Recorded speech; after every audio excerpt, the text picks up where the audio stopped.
Module 8.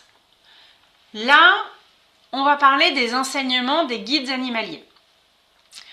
Nos guides animaliers ne sont pas seulement des alliés, ils sont des enseignants d'une sagesse infinie. L'idée, c'est vraiment de se laisser guider dans ce qu'on appelle le mystère en pratique chamanique, le grand mystère. Se connecter à son guide animalier, c'est s'autoriser à plonger dans le mystère. Ce n'est pas une relation que l'on force, c'est une invitation à écouter avec humilité et à accueillir avec le cœur ouvert. Et c'est vraiment un chemin d'évolution personnelle. Faire appel à un guide animalier, c'est aussi s'engager dans un chemin d'évolution personnelle.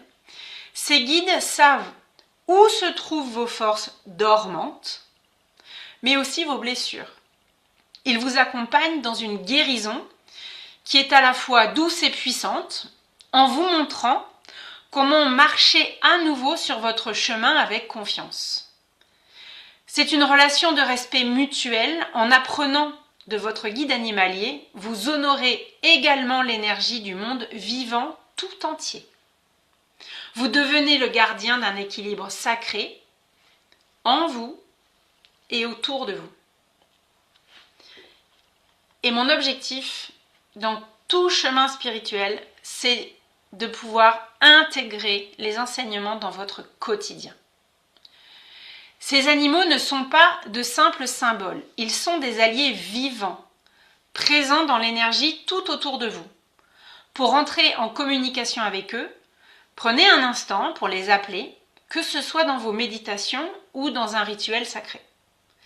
Ils sont là pour vous accompagner, mais aussi pour vous rappeler une vérité essentielle. Vous êtes vous aussi porteuse de leur puissance et de leur sagesse. Je vous invite à prendre un instant pour ressentir cela. Qui est l'animal? N'hésitez pas à le faire tout de suite. Qui est l'animal qui vous appelle en ce moment? Peut-être qu'il est déjà là dans vos pensées ou vos rêves récents. Ou peut-être qu'il se manifestera lorsque vous serez prête à l'entendre. Pouvez-vous le noter en vue des futures pratiques. Je vais vous parler des différents types pour que vous ayez simplement des notions de mots théoriques qu'on utilise, même si en fonction des pratiques et des enseignements et des enseignants, vous pourrez avoir encore des subtilités différentes. Mais il y a quand même, en tout cas dans l'enseignement dans lequel je vais vous guider, ces notions-là qui sont à mon sens importantes pour que ce soit autant clair pour vous que pour moi. Donc on parle énormément de l'animal totem. L'animal totem représente l'essence du clan, qu'il soit celui des chasseurs, d'un village ou d'une communauté. Il est l'esprit collectif qui guide et protège le groupe. En incarnant ses valeurs, donc les siennes à lui, de cet animal totem, ses forces et sa sagesse ancestrale. Cet animal est une représentation vivante de l'unité du clan et de sa mission spirituelle partagée. Deuxième type, l'animal de pouvoir. Il est un guide unique et personnel qui vous accompagne tout au long de votre vie. Il vous aide à révéler votre potentiel intérieur, vous donnant la force nécessaire pour surmonter les défis et évoluer dans votre parcours spirituel. Ce n'est pas forcément lui qui vous aidera pour les soins de guérison chamanique que nous allons voir, soit on va voir, expérimenter, pratiquer, soins au tambour tuvin. Il y a également les animaux alliés. Ils sont des compagnons de passage qui se présentent à vous, pour répondre à des besoins spécifiques à un moment donné. Ils vous offrent leurs enseignements et leur énergie avant de repartir une fois leur mission accomplie. Et croyez-moi, expérience faite, on peut avoir des animaux alliés qui restent présents pendant des années, si les besoins tiennent des années, Et on peut avoir des animaux alliés extrêmement puissants qui, au bout d'un moment, nous font rencontrer notre animal de pouvoir. Avec le temps et la pratique du voyage chamanique, vous allez également rencontrer les alliés pour les soins de guérison chamanique. Donc, ce lien avec ces alliés spécifiques va donc encore s'approfondir. Vous pourrez alors leur demander quel est leur rôle précis dans les soins de guérison chamanique. Cette relation deviendra si claire que vous saurez exactement quel allié appeler selon le besoin, car vous aurez identifié, sous leur guidance, la raison pour laquelle ils sont à vos côtés. L'animal de pouvoir et l'animal allié, on va le détailler un peu.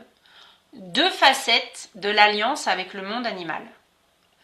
Donc, l'animal de pouvoir est un compagnon spirituel permanent, une essence qui reflète profondément votre identité et votre énergie. Il est comme un miroir de votre âme, révélant vos traits dominants, vos forces et parfois même vos défis à transcender. Dans sa relation avec vous, votre animal de pouvoir est immuable et vous accompagne tout au long de votre vie. Il fait partie de vous comme une empreinte spirituelle unique. Comment il se manifeste? Vous pouvez le ressentir dans vos rêves, vos attirances naturelles pour certains animaux ou même dans les qualités que vous exprimez au quotidien. Exemple, si votre animal de pouvoir est le loup, vous êtes probablement une personne qui valorise la loyauté, l'instinct et l'importance du groupe, tout en ayant une forte capacité à vous retirer pour vous recentrer. C'est une toute petite parenthèse, la médecine du loup est bien plus longue que ça. L'animal de pouvoir est une essence d'identité, un guide intime pour votre être profond. Les alliés. C'est un allié qui se présente à vous pour répondre à un besoin spécifique ou pour vous soutenir dans une période particulière de votre vie. Il apporte une énergie adaptée aux défis et aux intentions du moment. Dans sa relation avec vous, votre lien avec un allié peut être temporaire. Il vient, vous transmet sa force et repart lorsque vous n'en avez plus besoin. Vous pouvez également travailler avec plusieurs alliés au cours de votre vie. Il apparaît souvent lors des voyages chamaniques ou de rituels, répondant à une intention précise. Parfois, il se manifeste spontanément dans des synchronicités ou des moments significatifs. Par exemple, si vous traversez une période où vous avez besoin de courage et de force, le jaguar peut se présenter comme un allié, vous insufflant son énergie pour avancer avec confiance. Comment honorer ces alliances? Eh bien, cultiver une relation régulière avec lui, animal de pouvoir, et donc tous les alliés, à travers des méditations, des offrandes et des moments de gratitude. Reconnaissez son aide, remerciez-le pour son soutien et libérez-le quand son travail est accompli. Toujours pareil, tout ce qu'on appelle, on le remercie et on le laisse repartir. On ouvre, on ferme, toujours, toujours, toujours. L'animal de pouvoir, c'est une rencontre unique, profondément intime, comme la rencontre avec le plus beau amoureux de votre vie. Ce moment est un instant magique, une union sacrée qui ne peut être précipitée ni donnée. Chaque rencontre avec cet animal doit être vécue dans toute sa pureté et sa beauté, sans interférence extérieure, afin de préserver la magie de l'instant et la profondeur de cette existence et expérience. L'animal de pouvoir n'est pas une simple connaissance extérieure, mais une rencontre vivante, personnelle, mémorable qui vous transforme. Cette rencontre doit être vécue dans toute sa plénitude, avec toute la richesse qu'elle apporte à votre être. Pour le rencontrer, il faut aller dans le monde d'en bas. C'est le monde le plus sécurisé qui soit quand on débute et qu'on veut aller à la rencontre de nos guides animaliers. Rencontrer son animal de pouvoir, c'est initier une alliance sacrée avec une conscience alliée, un esprit guide qui veille, enseigne, protège et accompagne. Ce lien dépasse la simple symbolique. Il s'agit d'une relation spirituelle vivante, vibrante et évolutive. C'est un allié personnel qui révèle des forces oubliées, réveille des savoirs ancestraux que nous avons en nous et soutient l'être sur son chemin d'âme. Dans le corps chamanisme, le mouvement par lequel je vous guide, l'animal de pouvoir est un esprit tutélaire, un petit peu de dyslexie qui se repointe, tutélaire, qui partage sa médecine, c'est-à-dire sa force de guérison, ses dons spécifiques et sa capacité à nous enseigner le monde invisible. Il agit comme un médiateur entre les mondes, nous offrant un accès à des niveaux de conscience plus vastes. Comme le disait Michael Harner, vous n'êtes jamais seul dans l'univers, un esprit vous accompagne, il prend souvent la forme d'un animal, il vous connaît mieux que vous-même. Et dans les traditions amérindiennes, notamment celles des peuples des plaines ou des nations Lakota, Cheyenne ou Navajo, présente l'animal de pouvoir comme un totem personnel, un esprit protecteur qui reflète les qualités spirituelles et les défis de l'individu. C'est une essence vivante avec laquelle on tisse un lien de respect et de réciprocité. Chez les Lakota, on dit « nous sommes tous reliés ». Chaque animal, chaque arbre, chaque pierre porte un esprit. L'animal de pouvoir est une part de nous-mêmes, autant qu'il est un autre qui nous aime et nous élève. Dans la tradition chamanique mongole, profondément ancrée dans les paysages vastes et silencieux des steppes, les animaux de pouvoir sont des esprits tutélaires transmis parfois de génération en génération. Ils apparaissent en rêve, en transe ou par l'intermédiaire des rituels de transmission. Chaque praticien chamanique travaille avec ses propres esprits alliés, souvent animaux, et leur rend un culte profond. Là-bas, on dit « l'esprit de l'animal que tu portes est aussi ancien que le vent des montagnes. Il guide ton souffle, ta force et ton chemin. » Dans toutes ces traditions, l'animal de pouvoir n'est jamais imposé, mais jamais choisi par le mental. Il se révèle à celui ou celle qui cherche avec sincérité, humilité et intention pure. Il ne vient pas flatter l'ego, mais soutenir l'âme. Un animal de pouvoir peut nous accompagner toute une vie. Il peut parfois changer selon les étapes de notre croissance intérieure, mais c'est assez rare. Cette relation est un lien sacré basé sur la confiance, la reconnaissance et l'écoute.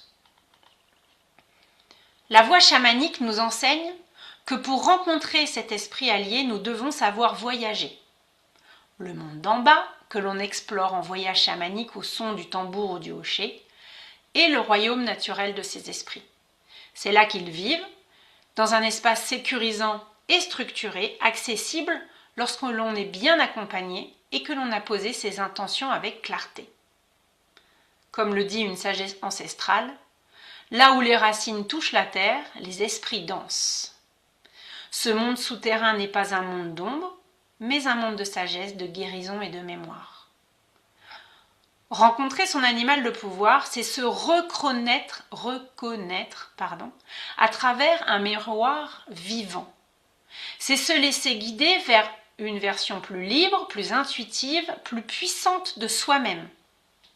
C'est aussi accepter de ne plus jamais être seul dans les épreuves, ni dans les choix à poser. C'est pourquoi cette rencontre demande préparation, respect et écoute. On n'y va pas comme on irait faire une expérience mentale ou touristique. On y va les pieds ancrés, le cœur ouvert et l'esprit clair. On y va comme on entre dans un temple, car c'est un espace sacré de reconnexion. celui qui voyage, pardon, parole mongole, celui qui voyage avec l'animal de son âme ne se perd jamais, même quand tout autour est désert.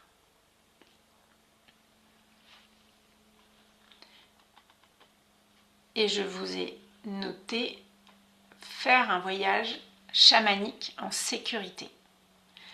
Donc, je vous ai remis les process dont on a parlé. Le voyage chamanique est une traversée sacrée. Pour qu'il soit véritablement transformateur et non simplement une rêverie intérieure, il doit être sécurisé. La sécurité ne se crée pas par le contrôle, mais par l'attention et les rituels d'ancrage. Écrire son chemin merveilleux, on en a parlé. Toujours un point de départ, toujours un chemin, toujours un point de passage, et toujours revenir par le même chemin. La vérification par les 4 points, on en a précédemment parlé, puisque c'est ainsi que vous allez vous sentir en sécurité. Bien, là je vais un petit peu plus loin. Oh, pardon, je pensais que mon téléphone était sur silencieux. Oh, magnifique. Et donc, du coup, vous avez vraiment une dimension de vérification qui vous porte dans un espace de sécurité, de reconnaissance, mais en même temps, il ne faut pas attendre de voir les 4 points à chaque fois. Il faut, je dirais, plutôt les ressentir. Et je vais citer Sandra Ingerman, enseignante et praticienne chamanique renommée. Le discernement est une clé fondamentale dans la relation avec les esprits. Car tous ceux qui frappent à notre porte ne sont pas nécessairement là pour notre bien. Voilà pourquoi, précédemment, nous avons vu les mondes, les alliés, quel type, là, pour le moment, sur les guides animaliers, on va pouvoir rencontrer et comment avancer. L'importance, c'est la cohérence. Là, je ne relis pas tout ce qu'il y a dans le contenu, puisque nous l'avons précédemment vu et pratiqué. Donc, je donne la structure, le squelette. Voilà. Donc, l'important également, c'est que vous y retrouviez de la cohérence. Et là, je vais vous citer un exemple de cohérence et vous n'hésiterez pas ensuite à me poser des questions. Médecine, sagesse, visualisation, ressenti, son, émotion, process de connexion, tout compte. Dans le serpent, sa médecine, en raccourci, ça peut être beaucoup plus long. Ce sont des exemples que je vous donne, donc du contenu explicatif, je dirais informatif. Le serpent incarne la sagesse ancestrale et la capacité à se renouveler. Il nous apprend à abandonner les anciennes peaux, nos croyances limitantes, nos attachements, pour renaître à notre vérité. Il symbolise la guérison à travers la transformation et l'adaptation. Son pouvoir nous invite à comprendre qu'il est essentiel de nous débarrasser des fardeaux du passé afin de grandir. Sa sagesse, donc son message, pourrait être « Apprends à te libérer du poids de ton passé pour glisser avec grâce dans le présent. Embrasse, je vais corriger cette faute, chaque transformation comme une porte vers ton propre éveil. » Donc je le redis, la médecine va être très globale. La sagesse sera le message que vous allez recevoir, vous, précisément, de cet allié. Dans la visualisation, vous pourriez avoir l'image de situation, de vous imaginer allongé sur la terre, la peau du serpent se faufilant autour de vous, vous enveloppant de lumière. Il peut vous guider dans une danse circulaire où chaque mouvement est un acte de guérison. Et vous pouvez visualiser vos anciennes blessures et croyances qui se dissolvent lentement, laissant place à une nouvelle énergie fluide et renouvelée. Vous pouvez essayer si vous voulez. Dans les ressentis physiques, vous pourriez avoir une sensation de chaleur douce qui s'élève depuis la base de la colonne vertébrale, se diffusant lentement à travers le corps. Vous pouvez ressentir des vagues de légèreté, comme si vous étiez en train de vous alléger des fardeaux accumulés. Vous pourriez également entendre un son, comme un sifflement doux et serpentant, comme le vent dans les herbes hautes ou le son du vent glissant entre les pierres. Ce son résonne avec la vibration de la guérison, vous invitant à écouter les murmures subtils de votre âme. Les émotions pourraient être libération, calme intérieur, une sensation de renouveau, une émotion d'amour et de douceur vous envahit, vous rappelant la beauté de l'acceptation et du changement. Dans la connexion avec le serpent, il peut vous inviter à méditer sur les vieilles blessures et à les accueillir sans jugement. Il peut vous demander de visualiser la libération de ces poids à travers le simple acte de les observer et de les relâcher. Vous êtes guidé à tourner doucement vers l'intérieur pour sentir les peaux anciennes se détacher, tout en vous ouvrant à la lumière et à l'énergie nouvelle. Ce processus peut être symbolisé par une période de silence et de méditation, permettant à la sagesse du serpent d'infiltrer chaque fibre de votre être. Et, par volonté, je vous laisserai aller le parcourir sereinement. Je vous ai mis encore d'autres archétypes, le jaguar, le colibri et l'aigle. Et à chaque fois, je vous ai parlé de ces différents points, c'est-à-dire la médecine, la sagesse message, visualisation, ressenti physique, son, émotion, processus de connexion. Ces 4 archétypes sont ceux avec lesquels nous avançons dans les Muneiki. Il fallait que j'en choisisse, j'ai pris cela. Mais ce ne sont que des exemples. Et ce qui va compter, si vous voulez le parcourir, en tout cas dans ces différents points, ce serait lorsque vous allez aller à la rencontre des guides animaliers que vous allez rencontrer, ce serait d'écouter tous ces points à chaque fois. Et plus, si affinité. Donc vous pourriez même vous noter, si vous le souhaitez, les différents points et dans vos voyages, aller à la rencontre de ces différents points. Des voyages que vous fassiez avec moi au cours du cycle ou autour. Mon but, c'est de vous rendre le plus autonome possible dès maintenant. Plus vous allez aller écouter tout ce champ des possibles, plus vous allez augmenter vos liens avec les alliés et peu à peu découvrir votre animal de pouvoir. J'ai créé les guides animaliers et les lunaisons. J'ai créé des visuels, si jamais ça vous intéresse, donc ça c'était pour 2025. Je pourrais vous les envoyer, même si les dates du coup ne collent plus. Ça c'était en 2025. On avait la lune du loup en janvier, le 15 janvier 2025. Et là, elle était il y a quelques temps aussi.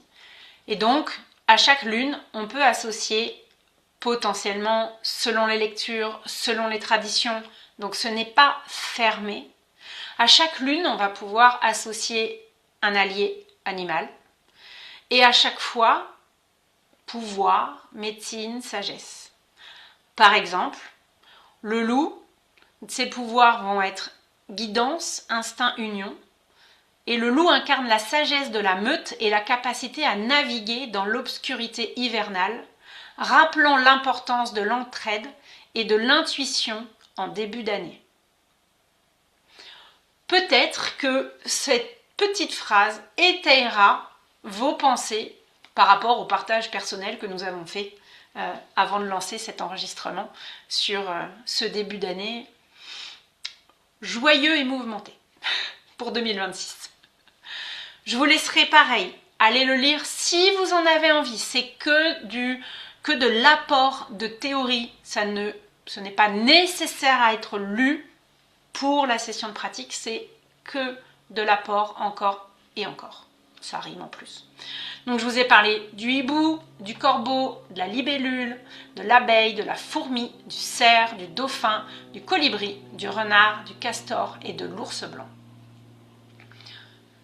Est-ce que vous avez des questions de compréhension avec tout ce que nous avons vu là?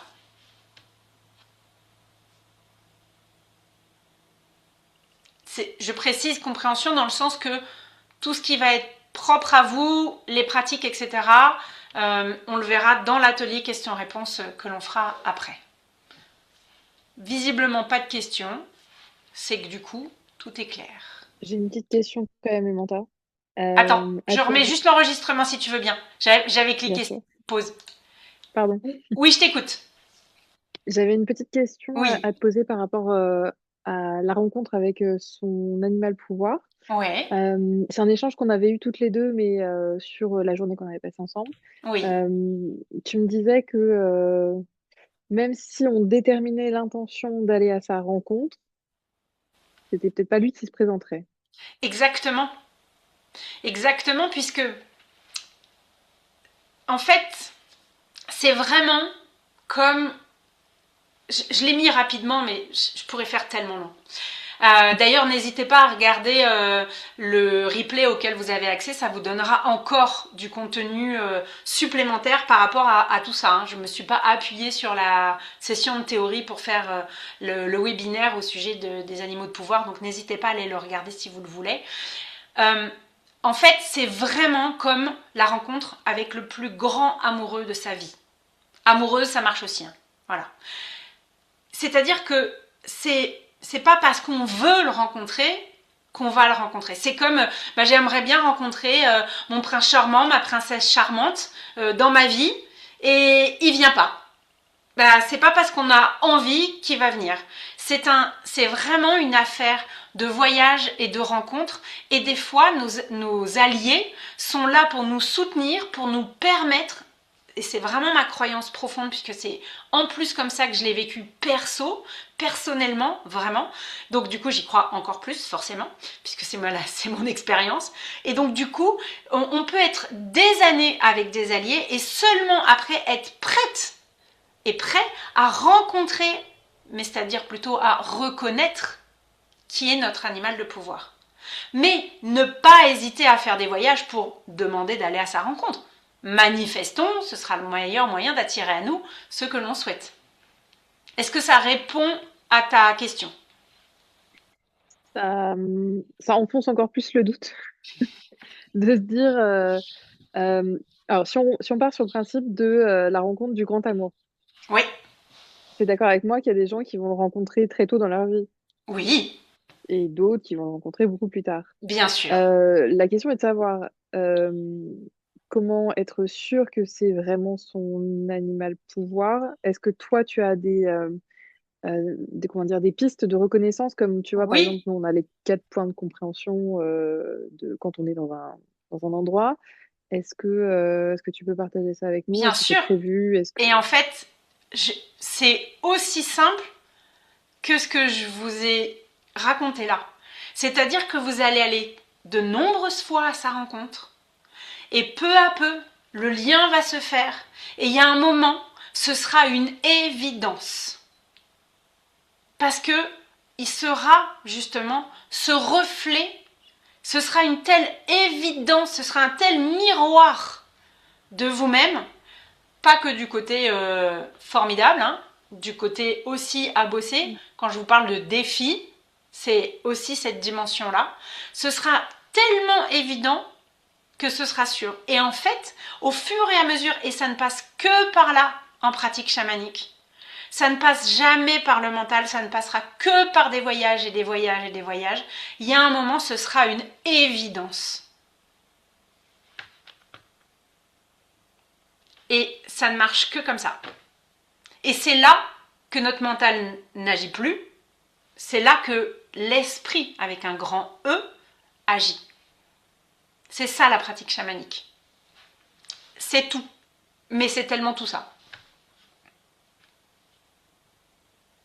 Est-ce Et que est-ce ça... qu'il Oui, vas-y, vas-y.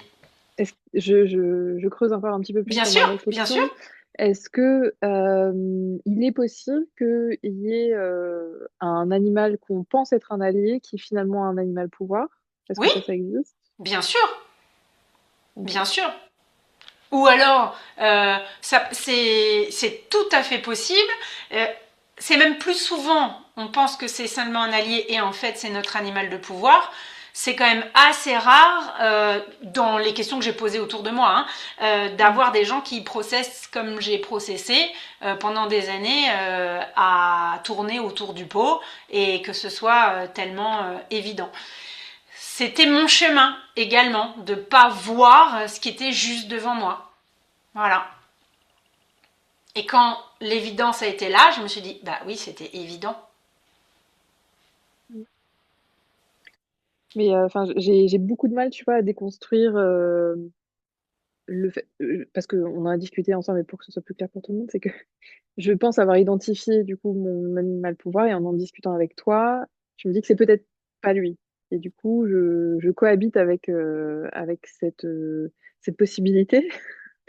Et je me dis, et en fait, plus on avance dans ça, et plus en fait, j'ai la sensation que ça me confirme que c'est ça, en fait. Tu vois, quand on revient sur le miroir de l'âme, sur les qualités et les défauts, sur tout ça, ça me parle vachement dans ce que je pensais jusqu'à présent. Mais c'est intéressant aussi de pas rester que sur de l'acquis et de re-questionner Surtout aussi tout pas. ça, quoi. Mm. Ouais, surtout pas. Pareil qu'avec Christelle, je te propose de refermer ici la partie Ouais, pratique personnelle. Toutefois, c'est la dernière phrase que tu as prononcée, c'est exactement ça. En pratique chamanique, comme le but, c'est que ce ne soit jamais mental.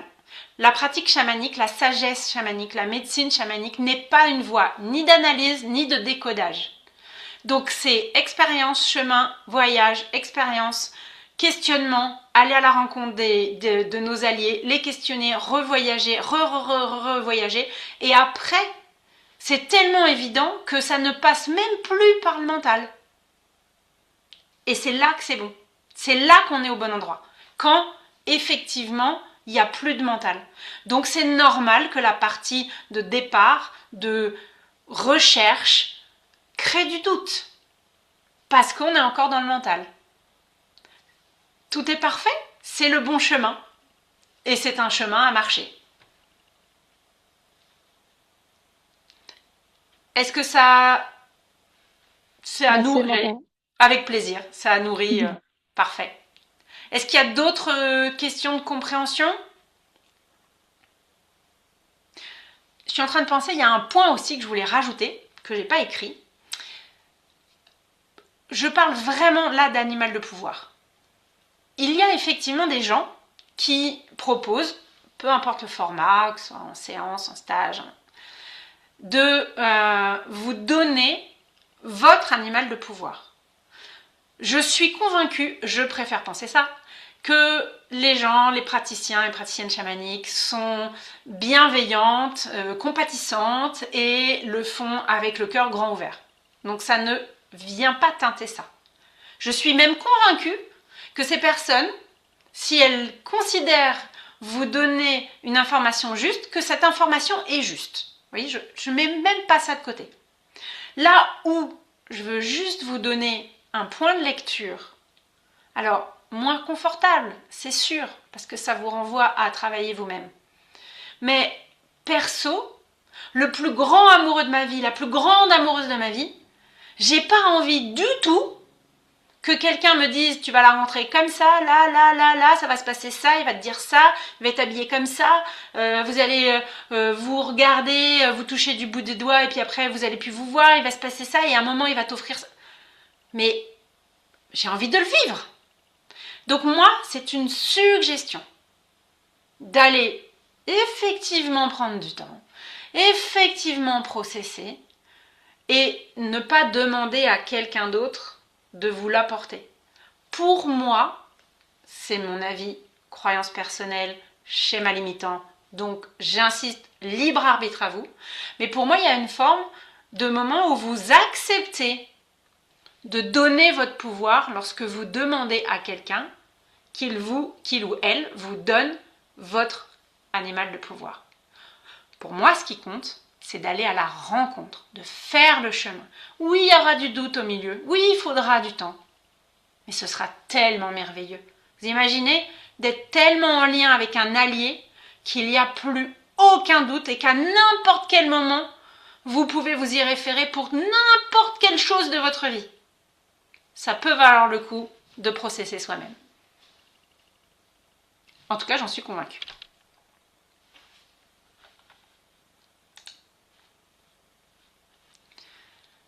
Est-ce que je coupe là pour ce module? Ouais, j'ai Oui. mis pause. Alors, je pense que dans le chat, c'est Linda qui nous a dit. Voilà. Hop, pas de questions. Et donc, Linda m'avait prévenu et nous avait mis un petit message sur le WhatsApp qu'elle devait nous quitter. Je voudrais revoir quand même. Ah, si, je peux le faire là. Je suis pas obligée. J'ai pensé un truc après. Arrêtez.